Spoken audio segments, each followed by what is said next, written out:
Bonjour et bon début de la semaine, très chers amis, et bienvenue à cette formation de ce lundi 1er avril 2019. C'est le 1er avril, bien sûr, et la formation n'a rien à voir avec un quelconque poisson d'avril. Et bon début de la semaine, comme on est lundi. Aujourd'hui, nous allons vous présenter une formation qui est basée sur comment développer un programme de qualité. Cette formation est destinée aux contractants du projet généalogie orale. Dans cette formation, nous allons aborder les 3 points suivants. Nous allons aborder les GTQ, le PDQP et les 5 pourquoi. Ce sont des acronymes peut-être qui vous semblent étranges, mais nous allons développer tous ensemble dans cette formation. Et l'objectif de cette formation, c'est de vous aider à mettre en place dans vos entreprises un programme de qualité très très efficace, pouvant vous éviter dès son application toutes sortes de rejets, toutes sortes de resoumissions inutiles et vous aider à maximiser vos revenus et approfondir et améliorer votre relation et votre partenariat avec votre client qui est Family Search. Alors, nous allons commencer par les GTQ qui n'est rien d'autre que la gestion totale de la qualité. En tant qu'entreprise, vous savez qu'une entreprise, surtout des entreprises de production, ne peuvent tenir ou exister que s'ils satisfait aux besoins de leurs clients. Au centre d'une entreprise, nous avons la gestion totale de la qualité. Quel que soit le produit que vous fournissez à vos clients, les éléments suivants doivent soutenir la qualité de votre entreprise pour vous aider à rester très longtemps dans le marché et pour vous aider à accroître vos revenus et à rester toujours efficace dans ce que vous faites. Voilà, la satisfaction des clients est l'un des objets le plus important que vous devez avoir en tête. Que vous soyez en train de fabriquer des briques, des pains, je sais pas moi quoi, la collection de la généalogie orale, n'importe quel domaine dans lequel vous pouvez vous retrouver, la satisfaction de vos clients est une clé pour la réussite.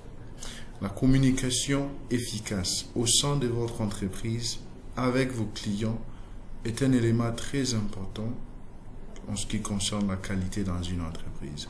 Une amélioration continue. Il y a aucune entreprise qui, depuis qu'elle a été fondée, restera inchangée, pas d'amélioration, rien. Depuis que vous fabriquez un type de pain, après 10 ans, vous ne faites que ça, vous ne pensez même pas fabriquer des gâteaux, de faire des mariages, ainsi de suite. Pas d'innovation, ça, c'est pas une bonne entreprise. Chaque entreprise a des projets, a des plans qu'ils doivent mettre en action pour devenir meilleurs demain qu'ils le sont maintenant.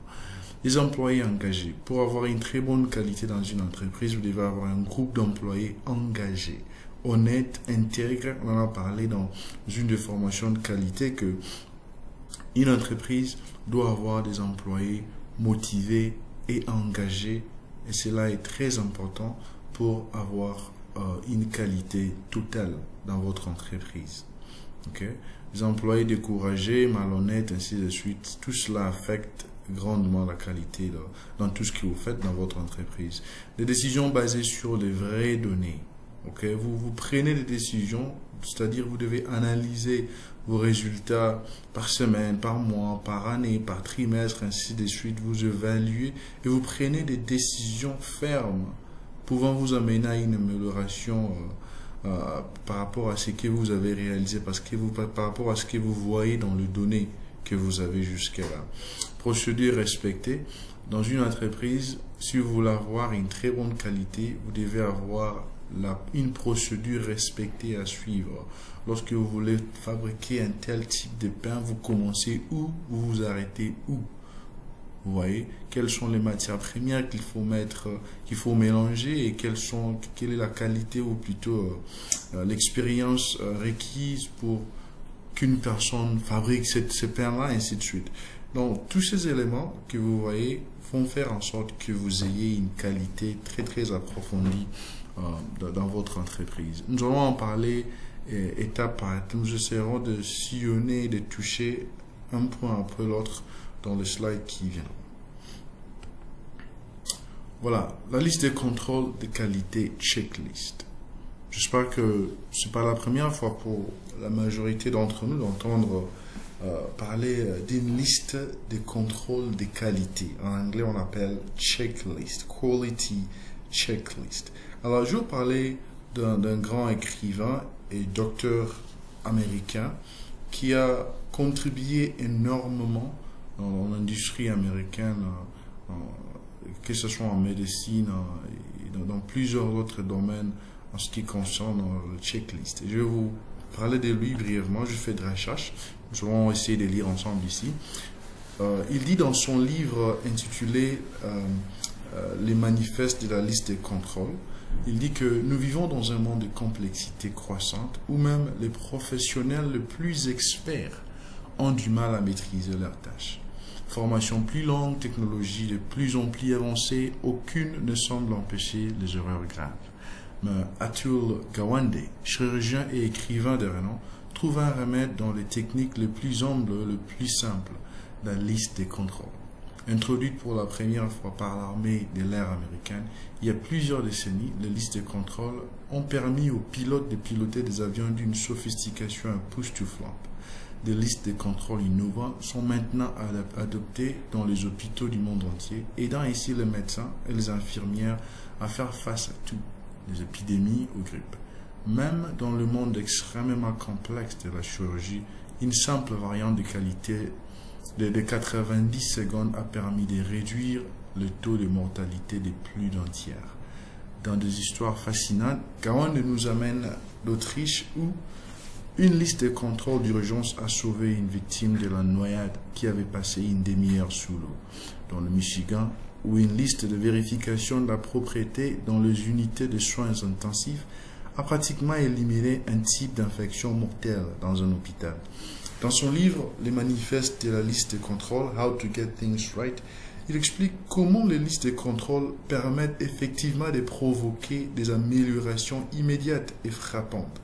Et il suit la révolution de la liste de contrôle dans des domaines allant bien au-delà de la médecine, des interventions en cas de catastrophe, aux services bancaires d'investissement, à la construction des gratte-ciels et passant par les entreprises de toutes sortes.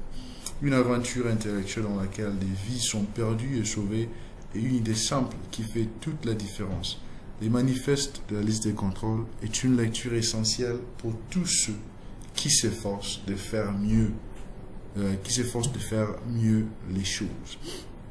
Donc il explique dans cette petite vidéo que je vais essayer de vous expliquer l'impact que la liste de contrôle a eu dans le monde de médecine aux États-Unis, et vous allez sans doute me comprendre et accepter ce que je vais dire par rapport à l'aviation aussi. Nous allons voir dans cette vidéo. Il dit que le Gawande, c'est un médecin. Il a dit que dans ses recherches, dans tout ce qu'il a écrit, il a dit que aux États-Unis, dans les années passées, il y a eu au moins 150 Américains qui mouraient chaque année lors des opérations chirurgicales. Et tous ces décès, ou la moitié de ces décès, étaient dus à des erreurs que des humains pouvaient éviter facilement. Okay? Parce que les docteurs se croyaient tellement super intelligents qu'ils ils s'appuyaient pleinement sur leur intelligence. Ils entraient dans la salle d'op, ils commençaient à faire les opérations. Mais pour lutter ou éliminer tous ces dégâts causés par l'expertise des médecins, il s'est référé à des grandes industries, la construction et l'aviation. Okay? Nous savons tous que voyager par avion, c'est le moyen de transport le plus sécurisant. Pourquoi? Nous allons le découvrir. Parce que les avions et les pilotes ont une liste de contrôles qu'ils vérifient. Mais parlons d'abord de la construction. À cause des différentes listes de contrôles mises en place dans la construction, il y a une maison sur 50 000 construites qui peuvent poser des problèmes ou tomber. Et dans l'aviation, nous avons 1 sur 29,4 millions de passagers qui sont en danger de connaître la mort. Tout ça parce qu'il y a des listes de contrôles appliquée et suivie de près pour prévenir toutes sortes d'accidents qui pourraient arriver. Dans la construction, après avoir placé la fondation, il y a une liste de vérification, tout est checké, ainsi de suite. Dans l'aviation également, il y a une tour de contrôle qui vérifie tout et avant les décollages, les ingénieurs viennent vérifier la liste de contrôle. Chacun fait sa part et vous allez voir avant les décollages, par exemple dans le cas des escales, on va vous dire nous allons passer 45 minutes ici. C'est pas pour rien, pas seulement pour débarquer ou embarquer, mais il y a toute une liste de contrôles qui doit être respectée avant que l'avion ne puisse décoller. Il y a un pilote aux États-Unis qui avait sauvé la vie de plusieurs personnes en réussissant un atterrissage sur l'eau. Pourquoi? Parce qu'il a vérifié et a suivi une liste de contrôles d'accès qui était dans son avion avant de prendre n'importe quelle action. C'est très important. Et il est à féliciter aujourd'hui parce que dans cet atterrissage forcé sur l'eau, personne n'avait trouvé la mort. Pour plusieurs générations, lorsque ceux de l'aviation ont implanté ou implémenté ces systèmes de liste de contrôle, beaucoup de gens ont suivi les pas. Les médecins ont suivi ces pas. La construction en avait déjà implémenté. Et nous voyons que grâce à la liste de contrôle, le monde d'aviation a les succès qu'il a et le nombre de crashs extrêmement réduit à cause de ces listes de contrôle, qui est une inspiration de discipline, de contrôle et de qualité. Les hôpitaux également ont suivi. On dit qu'après 3 mois d'utilisation de listes de contrôle dans différents hôpitaux, regardez qu'est-ce qui s'est passé. Les complications majeures ont baissé de 36%. Le taux de mortalité à cause des accidents, pendant des opérations, ont baissé de 47% grâce à une liste de contrôle qui a été gérée dans les salles d'op avant et pendant toute opération. Okay? Grâce aux listes de contrôle, il s'assure que cette opération est en train d'être faite sur les malades qu'il faut, pour la maladie qu'il faut, par les médecins qu'il faut, et que les éléments dont on a besoin pour faire cette opération sont bel et bien là, en place. Okay? On peut être bien formé, on peut avoir de l'expérience, on peut avoir de l'intelligence. Malgré toute notre expertise, nous avons toujours besoin d'une liste de contrôles pour vérifier la qualité du travail que nous sommes en train de faire. Avant de commencer un important projet, avant de prendre des décisions critiques, nous devons tout d'abord avoir une liste de contrôle d'accès en place pour une qualité extrême. Les ingénieurs de Boeing ont développé ceci. Il s'appelait Daniel Boorman pour l'appliquer dans l'industrie d'aviation. Dans chaque liste de contrôle, après avoir checké un point, il faut d'abord poser. Vous vérifiez si tout a été bien fait, vous passez au point suivant. Le point suivant, il y a une pause, en fait, entre chaque ligne d'une liste de contrôle d'accès. Okay? Tout est vérifié, même avant de poster une vidéo YouTube en ligne. Cet ingénieur dit qu'il prend une petite pause et vérifie d'abord. Vérifie et vérifie jusqu'à ce qu'il s'assure que tout ce qui est écrit dans sa liste de contrôle d'accès est respecté. La liste de contrôle d'accès est un supplément important dans la connaissance que nous avons déjà. On a trop de problèmes dans la tête, des familles, au travail, ainsi de suite. Mais si nous avons une liste de contrôle d'accès, cette liste soutiendra la connaissance et l'intelligence que nous avons déjà. Et ça nous permettra d'effectuer un travail de qualité. La notion de la liste de contrôle d'accès a été testée et a toujours été mise à jour. Nous devons apprendre et améliorer notre façon de faire les choses en implémentant une liste de contrôle d'accès dans tout ce que nous faisons, dans n'importe quel domaine de notre vie, de la construction, à la médecine, à la collection de données, à la généalogie orale. Ceci nous évitera un taux très très élevé des accidents et des erreurs inutiles que nous pourrons éviter si nous avions une liste de contrôle d'accès en place. Alors, ceci nous ramène à la liste de contrôle d'accès que nous avons mise en place pour vous, pour la collection des données dans le cadre de ce projet de la généalogie orale. Dans la suite de cette vidéo, dans la suite de cette liste de contrôle d'accès, je vais vous montrer un exemple réel des erreurs que nous pourrions éviter si nous avions mis en place une liste de contrôle d'accès digne de son nom pour nous aider dans notre travail. Il y a une liste de contrôle d'accès que nous avons publiée, j'ai envoyé dans le groupe, tout le monde en a, qui s'appelle processus de qualité pour l'interview numéro tel. Pour chaque interview que vous allez collecter désormais, vous écrivez le nom dans ce formulaire. C'est un petit formulaire A5, c'est-à-dire je vous ai envoyé ces documents-là. Beaucoup demandé, ce sont les mêmes informations, oui, parce que vous aurez à diviser cette feuille ici en deux et utiliser une partie pour un entretien. Donc vous écrirez le nom de l'interview là-dessus.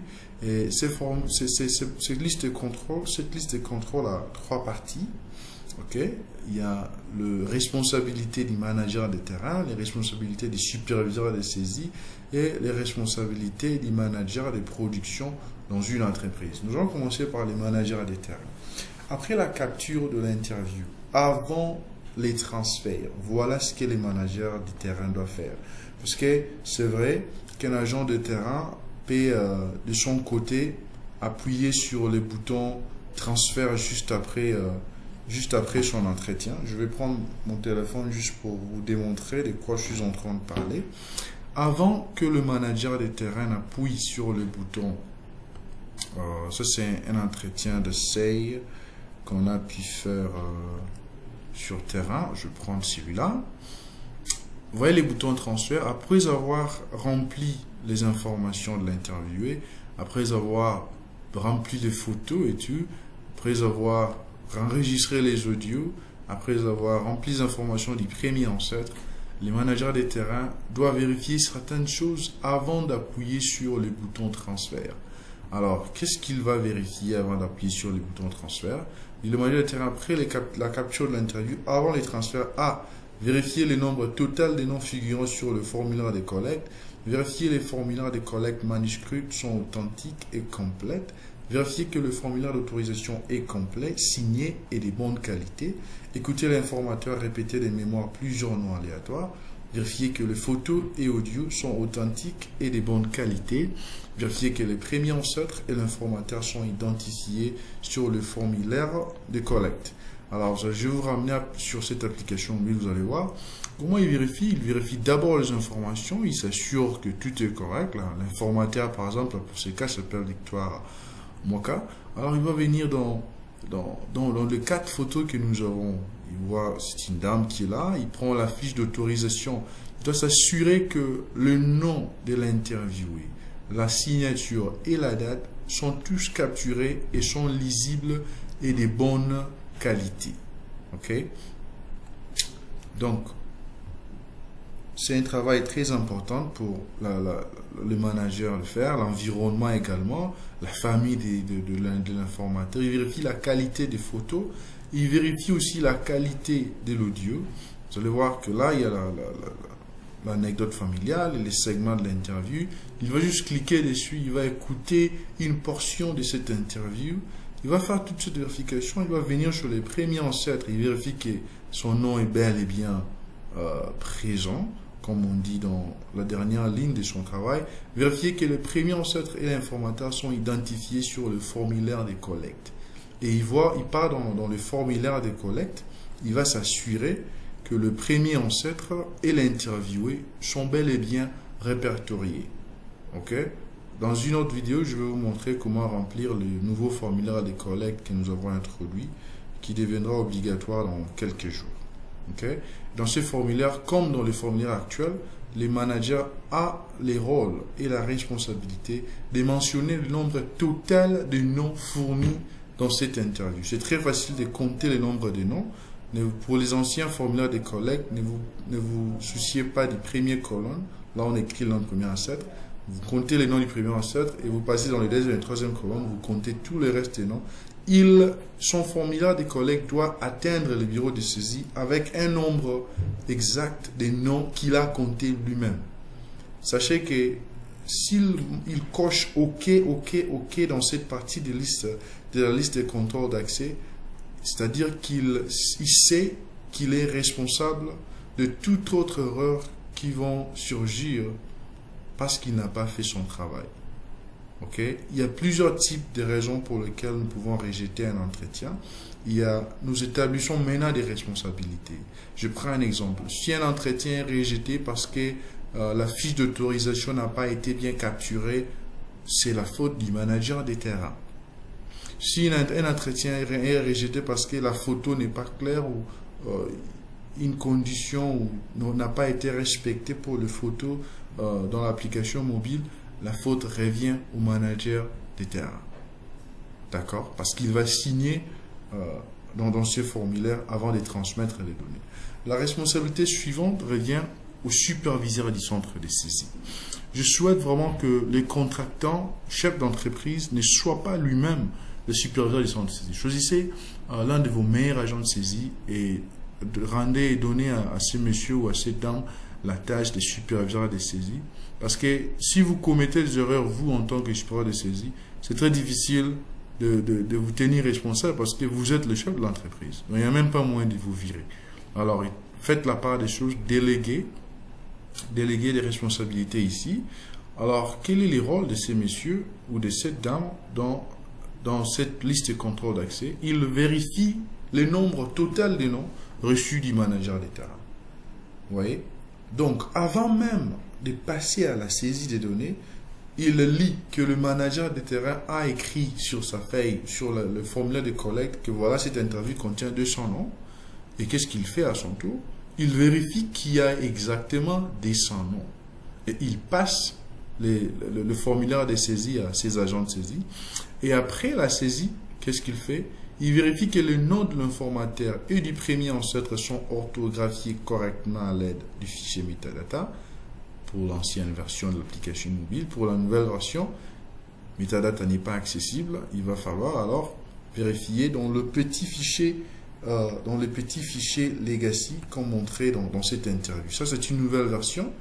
Les nouvelles versions viennent avec les fichiers zip et les petits fichiers legacy en bas là, qui remplacent le fichier, bon, qui ne remplace pas, mais qui contient les mêmes informations que le fichier metadata. Je vais aller dans mon téléphone vous montrer à quoi ça ressemble désormais. Je vais cliquer là-bas, je vais aller dans... Vous connaissez cette procédure déjà, comment récupérer les fichiers zip. Je vais dans data, ok, je vais venir dans org.familysearch.oral.genealogies. Je viens dans files, je viens dans family. Regardez, dans l'ancienne version, on avait un fichier zip déjà là-bas. Dans la nouvelle version, le téléphone nous crée lui-même un fichier zippé. Vous comprenez? Le téléphone nous crée un dossier de l'interview, n'est-ce pas? Et il nous crée le fichier zippé à l'intérieur. À côté, nous avons le fichier legacy. Ça, c'est la nouvelle version. Également, c'est ce que nous avons aussi là. Alors, ce que nous allons faire, je vais simplement copier cette information. Je copie tout le dossier. Je vais les ramener sur mon bureau quelque part là. Et c'est ce qui constituera le dossier de l'interview. Ok? Et vous, tout ce que vous aurez à faire, vous allez juste prendre le fichier metadata qui est là, plutôt le fichier master file qui est là, vous le placez à l'intérieur de ce dossier de l'interview et vous commencez votre saisie sans problème. C'est là à côté. Pour vous travailler, excusez-moi pour cette petite parenthèse, vous allez ouvrir à l'intérieur et là, vous placerez votre fichier legacy master file que vous allez renommer selon les noms de l'interview, n'est-ce pas? Et vous allez commencer votre travail. Voilà, c'est comme ça que ça se passe avec la nouvelle version. Alors, comme le fichier zip là-bas est verrouillé, vous voyez, vous allez voir des étoiles, c'est-à-dire vous ne pouvez accéder à rien.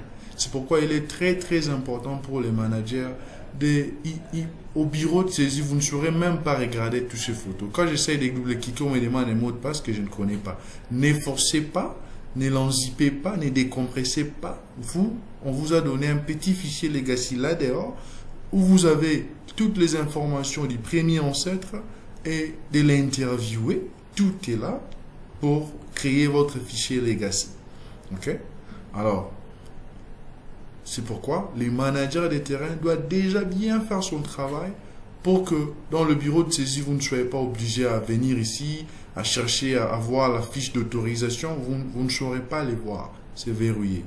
Et c'est pour vous aider à mettre en place ces différentes mesures de sécurité dont je viens de parler, ou de vérification dont je viens de parler. Alors, après avoir vérifié que le nom de l'interview, de l'informateur et du premier ancêtre sont orthographiés correctement à l'aide du fichier Legacy dans le cas de nouvelle version et l'ancienne version fichier metadata et tout ce qui a été saisi dans le fichier Legacy.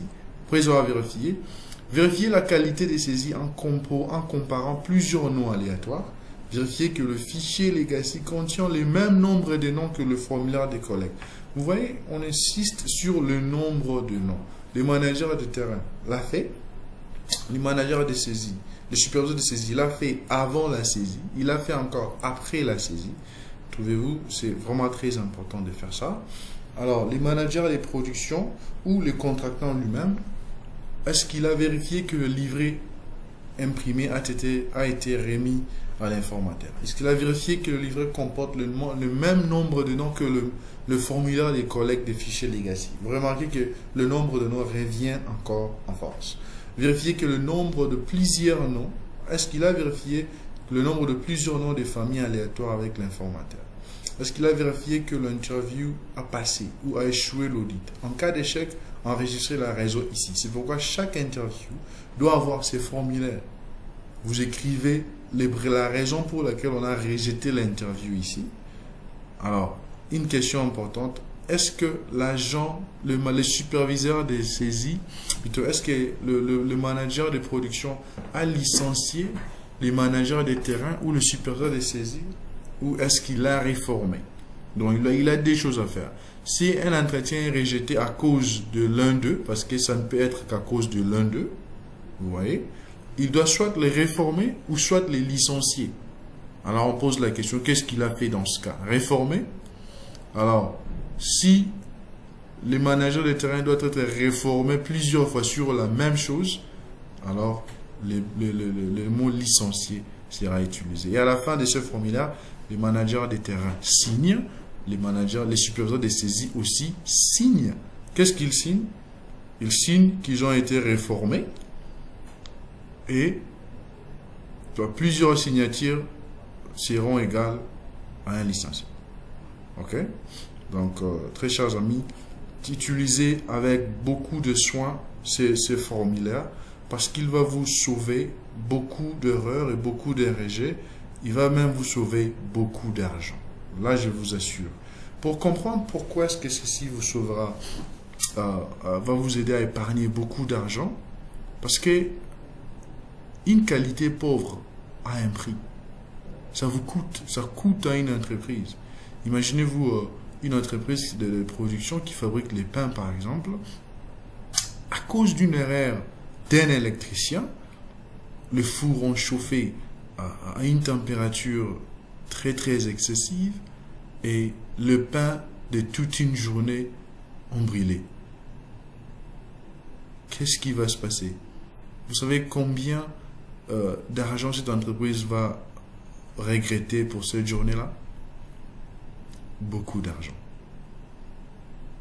Vous vous en rendez compte? À cause d'une erreur commise par un électricien. ou à cause d'une erreur commise par qui que ce soit dans l'entreprise et ça a coûté les recettes de toute une journée à une entreprise. Donc, le PDQP n'est rien d'autre que le prix d'une qualité pauvre. Alors, nous allons parcourir avec vous pour voir qu'est-ce que vous perdez lorsque la qualité dans votre entreprise est extrêmement pauvre. Ok, c'est très très important. Par rapport à ces formulaires, j'ai déjà envoyé. Polycopier et multiplier les copies pour toutes vos entreprises. Voilà, PDQP, les prix d'une qualité pauvre. Regardez ce qui va se passer. Vous connaissez tous les icebergs, la glace qui se trouve sur l'océan ici. Souvent, lorsque nous voyons une glace sur l'océan de loin, nous disons « Oh, c'est une petite particule de glace que nous voyons sur l'océan. » Mais en réalité, nous ne savons pas ce qui se cache en dessous de l'eau. Ok?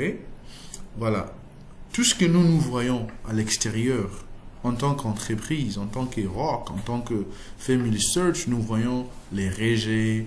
Et après les rejets, l'entrepreneur fait une resoumission, on rejette encore, on fait encore une resoumission, on rejette encore, on fait encore une resoumission. Voyez-vous? Et chaque semaine, vous attendez que les managers d'opération vous publient comment est-ce que vous avez travaillé cette semaine-là. Ceux qui sont dans 70% des réussites sont toujours là, ils pensent qu'ils font bien. Je vais resoumettre, les années, les jours passent. Vous oubliez ce qui se cache en dessous de l'eau. Perte des réputations. Votre entreprise perd une réputation. Family Search n'a pas seulement la généalogie orale comme projet. Nous sommes vos clients. Vous nous produisez une qualité médiocre. Que pensez-vous? Vous perdez une réputation. Que pensez-vous si Pâques ou Kanga journée, c'est pas mon pain victoire, nous envoyez des pains brûlés aujourd'hui? On dit ok, please, arrangez ça demain, on a encore des pains brûlés. Et ensuite, ou des pains où il y a beaucoup de sel à l'intérieur, ou trop de sucre, c'est pas moi quoi. Ils perdront la réputation au fil du temps. Et qu'est-ce que vous pensez? À part la perte de réputation auprès de vos clients que nous sommes, vos employés aussi ne seront pas motivés. Imaginez-vous un agent de terrain qui a travaillé sous le soleil, c'est pas moi, sous la pluie, dans des conditions vraiment bizarres. Il vous amène un entretien de 1000 noms et il attend son salaire à la fin du mois. L'interview arrive dans votre bureau de saisie, votre agent de saisie inclut des informations mensongères et puis l'interview est rejetée pour cause de fabrication. Que penserez-vous de votre agent de terrain? Il sera démotivé parce que l'interview est rejetée pour une faute qu'il n'a pas commise. Et beaucoup de vos agents de terrain se retrouvent dans cette situation. Et malheureusement, vous n'attendez que leur interview n'ait pas l'audit pour les payer. Et pourtant, ils sont tous en train d'être punis pour des péchés qu'ils n'ont pas commis. Ok? Audit externe. Cela va attirer les auditeurs vers vous. Ok? Et quand les audits viendront, les auditeurs, je vous ai dit de les recevoir avec beaucoup d'amour et de gentillesse, mais ils viennent faire leur travail. Grâce à leur travail, nous saurons comment vous aider. Mais s'ils vous trouvent dans l'erreur, il ne va pas vous épargner. Et si vous êtes suspendu pour une raison de fabrication et qu'un auditeur externe arrive et confirme la fabrication de votre entreprise, vous serez suspendu. Et lorsque vous serez suspendu pour la 3e fois, ça sera la résiliation du contrat. Voilà tout ce qui se cache en dessous de cet iceberg. Les rejets et les resoumissions sont tout ce que nous voyons, mais en dessous, qu'est-ce qui se cache? Qu'est-ce qui se cache? La perte de réputation, les employés non motivés, résiliation de contrat et d'abord audit externe. D'accord? Alors, je vais vous donner un exemple de prix d'une qualité pauvre de CD04. J'ai été dans cette entreprise la semaine passée, à Mbuji-Mayi. J'ai essayé de m'asseoir avec eux et étudier un peu pourquoi ils avaient 148 rejets, dont 28% de rejets sur les 530 interviews qu'ils ont envoyées jusque-là. Et ces 530 interviews, je ne vais pas vous donner le nombre de noms, mais ça a une valeur en dollars de 9087 dollars, s'il vous plaît. 530 soumis, 148 rejetés, 72% de réussite, qui n'est pas impressionnant du tout, 28% rejetés. Quelles sont les raisons pour lesquelles ces interviews ont été rejetées? Première raison, 50% formulaire d'autorisation. 20%, les fichiers Legacy n'appartiennent pas à cette interview. 28%, erreur dans Legacy. Premier ancêtre interviewé, erreur dans l'arbre généalogique. Tout ce que vous entendez, tout ce que vous êtes habitué à voir comme erreur dans Legacy, ils en ont 28%. 16% de fabrication, 2% non déjà soumis, 4% autres. Quelle que soit l'erreur que vous pouvez recevoir par rapport au rejet d'un entretien, mes chers amis, sachez que vous pouvez l'éviter avant même la soumission. Vous pouvez éviter ces genres d'erreurs dès la source même. J'ai suivi un cours à l'université d'ergonomie et notre professeur nous a dit, et je crois pleinement à cette théorie, que tout accident est évitable. Nous pouvons éviter n'importe quel type d'accident. Les accidents ne sont pas prédéfinis, ou je sais pas moi, ne sont pas prédits, prédéterminés, que aujourd'hui en telle date l'accident aura lieu. Non, tout type d'accident peut être évité si les précautions sont prises au préalable. Ok? On a essayé d'argumenter, mais c'est un accident, on ne savait pas que ça allait arriver. Si vous suivez bien, vous posez des questions sur le pourquoi de tout ce qui est arrivé ce jour-là, vous allez vous rendre compte que dès le départ, si un seul élément avait été vérifié, correctement utilisé ou appliqué, cet accident n'allait pas avoir lieu. Alors, ce n'est pas une bonne raison ou une bonne excuse à donner. Bon, c'est un accident. Oui, c'est un accident, mais tout accident peut être évité. Ok? Formulaire d'autorisation. Fichier Legacy n'appartient pas à cette interview. Erreur dans Legacy. Toutes ces erreurs peuvent être évitées. Alors, je vais vous montrer un extrait de ce que j'ai découvert. Je parcourais une machine dans cette entreprise. Regardez ce que j'ai vu. Je vois plusieurs fichiers Legacy entassés dans un dossier. Et on les a nommés d'après les noms d'un territoire. Comme ça, il y a des agents de terrain là-bas, ils collectent des informations. Je dis, depuis que j'ai commencé ce projet, j'ai enseigné beaucoup de gens. Je n'ai jamais vu un groupe de fichiers Legacy nommés selon les agents de terrain, regroupés ensemble. Je vous ai dit, qu'est-ce qui se passe ici? Pourquoi vous faites pourquoi il y a les fichiers Legacy ensemble comme ça? Ils ont dit, oh non, nous les nommons d'abord selon les agents et après nous les mettons dans les dossiers. Je dis, qu'est-ce qui vous pousse à faire les choses comme ça? Et je ne comprends pas. Alors, ils vont m'expliquer une vérité qui m'a vraiment fait mal au cœur. Ils ont dit que leurs agents de terrain vont collecter les interviews. D'abord, sont les téléphones.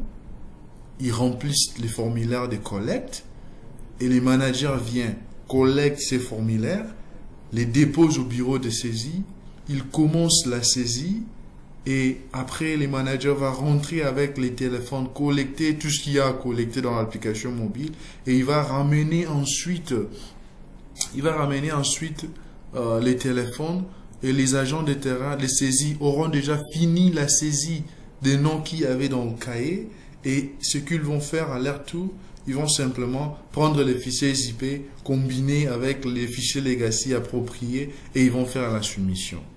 Dès qu'ils m'ont expliqué cela, j'ai arrêté tout ce que je faisais. Je me suis dit, j'ai compris la raison pour laquelle vous avez autant de rejets. Si je vous ramène dans leur plus récente soumission ici vers les bas, vous allez remarquer une chose. Ici, nous avons 25 interviews rejetées pour raison de fabrication.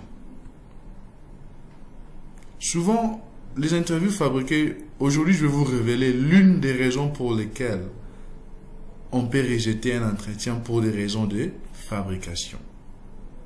Vous me comprenez très bien. Imaginons, qu'est-ce qui s'est passé dans cette entreprise CD04?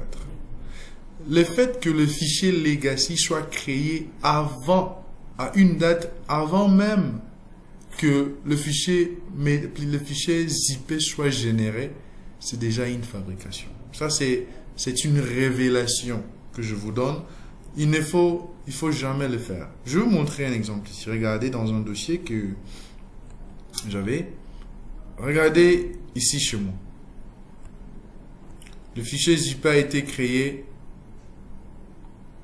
quel jour? Le fichier legacy plutôt. Ça a été créé quel jour? Le 30 mars 2019. Fichier zip vient quel jour? Le 1er. Si vous soumettez cet entretien comme ça, il sera rejeté. Parce que le fichier legacy vient avant le fichier zip. Donc, le fait qu'ils ont créé des fichiers legacy bien avant que le fichier zip ne puisse exister, les auditeurs considèrent cela comme une fraude. C'est très simple. Et ça a coûté ces rejets. Où est-ce qu'ils ont péché?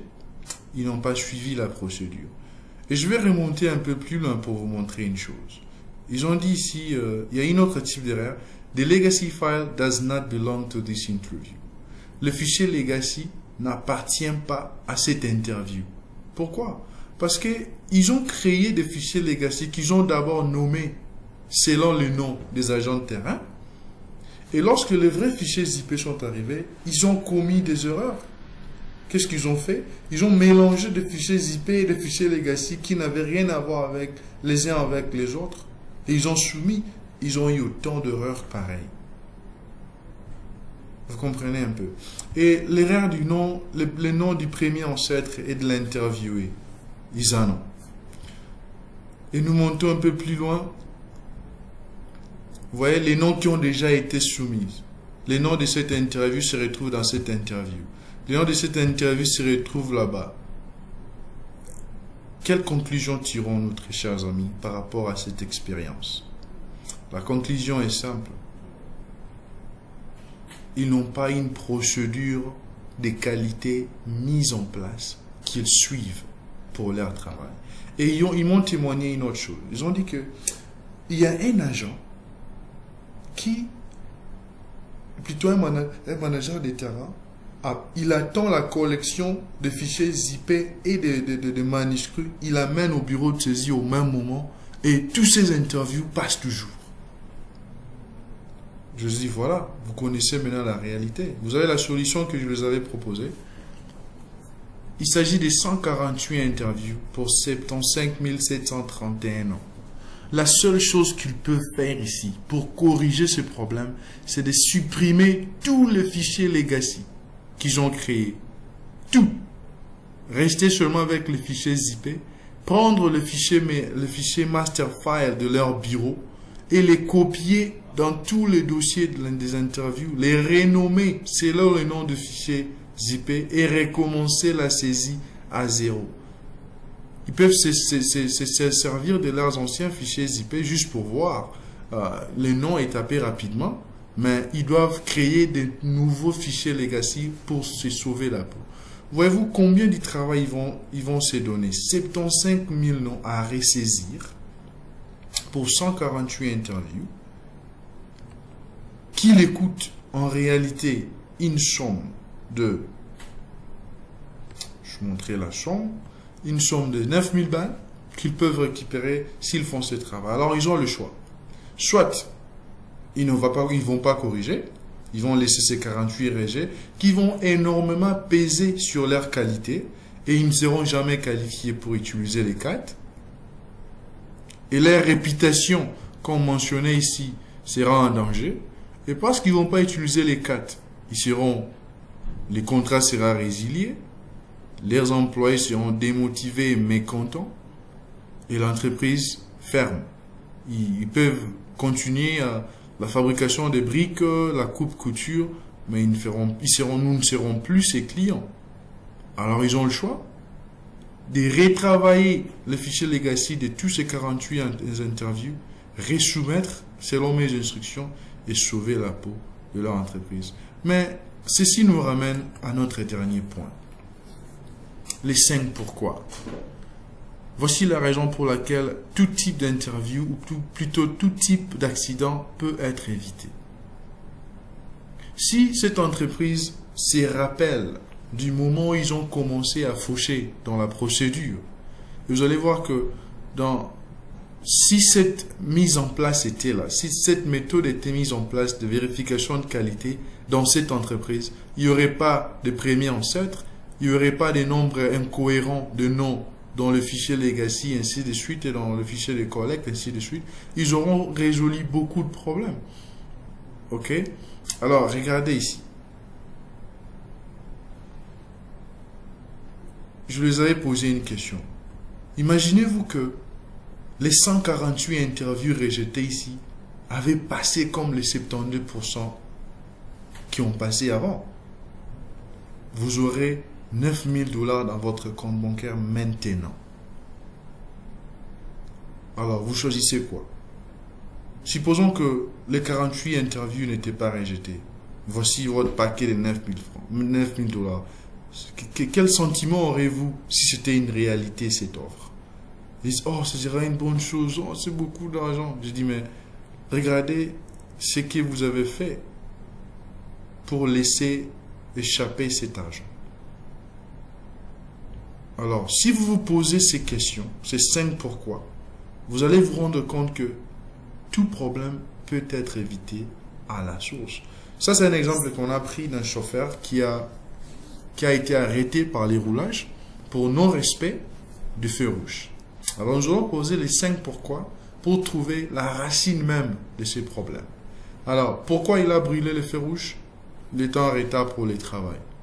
Pourquoi était-il en retard pour le travail? Il s'est réveillé en retard. Pourquoi il s'est réveillé en retard? Son alarme était en panne. Pourquoi son alarme était-il en panne? Il n'avait pas vérifié si ça marchait. Pourquoi il n'avait-il pas vérifié si ça marchait? La nuit dernière, bien sûr, il a oublié de faire cette vérification.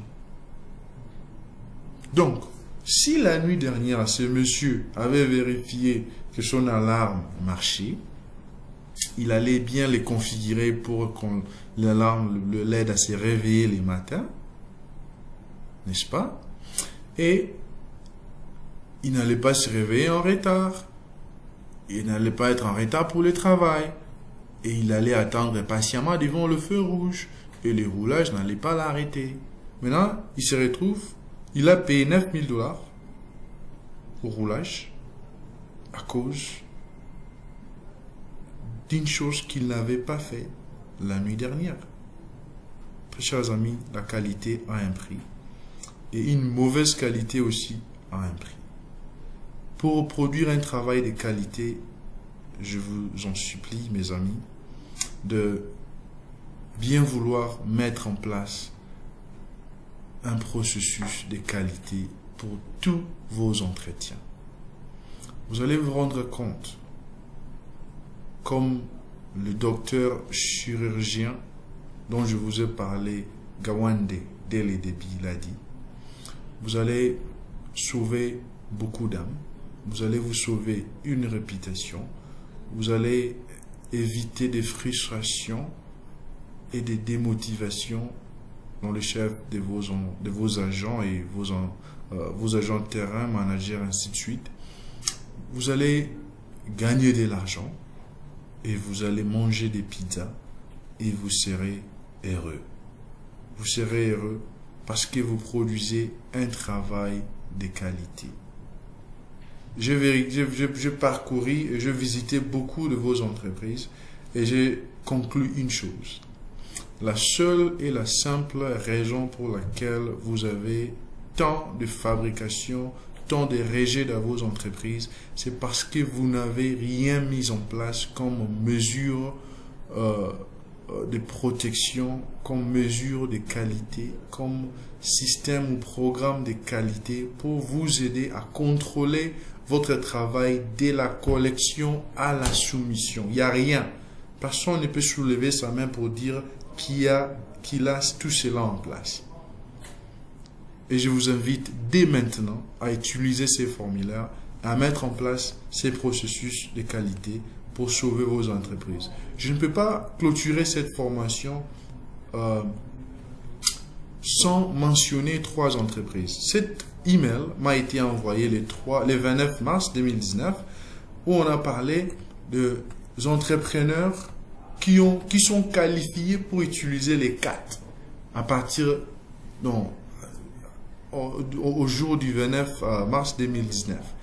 Regardez les Ghanéens, ils sont au nombre de 1, 2, 3, 4, 5, 6, 7, 8, 9, 10, 11, 12, 13, 14, 15. Libéria 2, Sierra Leone 1, RDC 3. Nous avons Beloy 99%, CLB Foundation 98%, ETS Clearance Group, bon, c'est une erreur, c'est pas 100%, il a 95%. Ce monsieur aux États-Unis avait commis une petite erreur. Et nous poursuivons.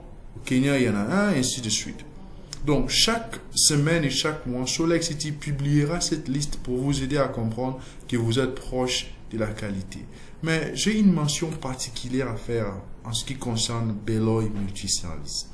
J'étais étonné de voir qu'ils n'avaient pas une liste de contrôle d'accès comme celle-là, mais ils avaient un programme de qualité qu'ils avaient mis en place qui a fait que sur 267 interviews, s'il vous plaît, 267 interviews dans cette entreprise soumise, seulement 6 interviews ont été rejetées. Si vous avez les rapports récapitulés, si je vais vous montrer, ils n'ont connu que 6 rejets. Ils ont fait 2 soumissions, 2 les débits. Ils n'ont connu que 6 rejets. Et ces 6 rejets, ce ne sont que les erreurs du premier ancêtre. Et s'ils corrigent, ils auront 100%. Je les ai promis un prix de bon début. Je ne sais pas comment l'appeler. En anglais, je dirais Great Start Price. Ils ont bien commencé le combat. Une autre entreprise à féliciter par rapport à leur débit, c'est aussi CD09, bien qu'ils ne se retrouvent pas dans cette liste à cause des erreurs qu'ils n'ont pas pu corriger à temps. Mais s'ils corrigent, ils peuvent même avoir 100%. Alors bravo à Beloy, bravo à CLB, bravo à ETS Clearance Business Group et aux autres qui sont proches de 95%. Je vous encourage d'aller de l'avant. La qualité ou rien. Je dis et je vous remercie.